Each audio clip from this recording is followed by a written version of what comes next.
And the focus is on tomorrow when the U.S. government will be releasing the revised number for fourth quarter GDP. Now, analysts are focusing on last month's prediction, which showed that the economy shrank by 1% due to what they say was an unusually harsh winter. Now, despite the weak start to the year, data out today points to some strong growth. Home sales surged nearly 19% in May, and that's the largest one-month increase since 1992. Now, that combined with 4 straight months of job growth has pushed consumer confidence to its highest level since January 2008. Now, for more on the U.S. consumer confidence number, we're joined by Lynn Franco. She's the Director of Economic Indicators and Surveys at the Conference Board, which just released its Consumer Confidence Index report for May. Lynn, great to have you back on the show as always. Good to be back. So, 6-year high, 6.5-year high, 85.2. Put that number into context for us. Well, we're still sort of above that 90 mark, but I think what's really interesting about this report is that expectations and the present situation are now in line and almost very similar. So it's not just about expectations, it's also about reality. Consumers believe and say that the economy has improved. But Lynn, is that a reality? I mean, we have the Fed revising GDP growth for the year from 2.9% downwards to a range of 2.1 to 2.3. So how does that reconcile with the positive data?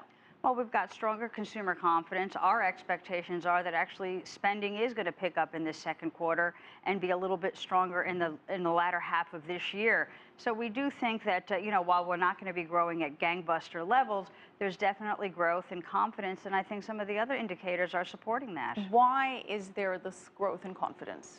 Well, we've had 4 months of 200,000 plus job gains. That's really helped to boost consumer confidence. And also, we've had a little bit of momentum that's been sustained. So I think consumers are finally believing that confidence and, the economy is improving. And I think that's why we've seen these sort of 4 months of good improvements in confidence. So how is this confidence translating into an increase in purchases, an abatement of risk? How are we seeing this in terms of tangible results? Well, not only do consumer believe conditions are going to get better, but they also say that they have gotten better. We've seen that translate into purchasing intentions. For instance, there's a pickup in those that intend to purchase a home over the next 6 months, autos over the next 6 months, durables that go into those new homes over the next 6 months. So again, while we're not sort of taking off at lightning speed, we are seeing improvements, and it looks like it's sustainable. So are those the sectors that you see most likely benefiting from this increased consumer confidence? Autos, housing, durables?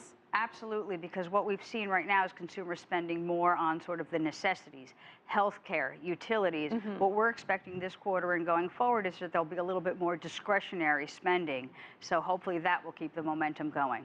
Okay, well, consumer spending, as we say, makes up 70% of U.S. GDP. Consumers are more confident.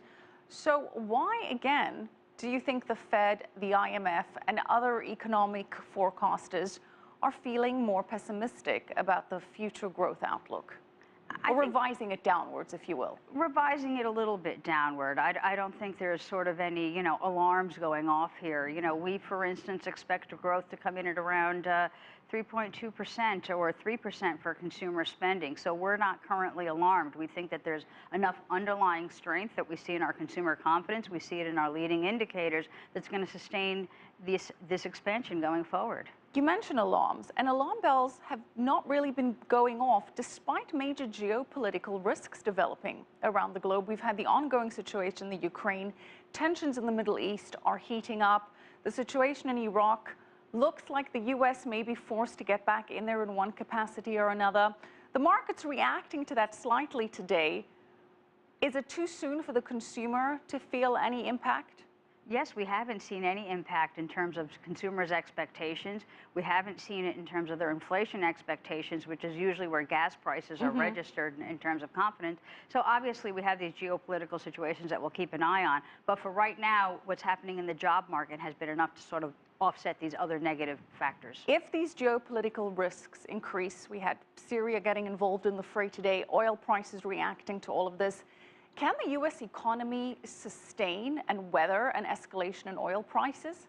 It depends how high they go and the duration. That's always key. If it's just sort of temporary spikes, it has a temporary impact. So the duration of high oil prices is really the key. What level do you think would be very detrimental to the U.S. economy's progress? I think it's more the duration as opposed to the level. So I think if, CEOs are expecting these spikes and they plan for it, that's fine. But if you have it over a prolonged period, then it could take, a few points off of GDP. But at this moment in time, we really don't expect that. All right, Lynn, we'll check in again with you next month. Thank you so much.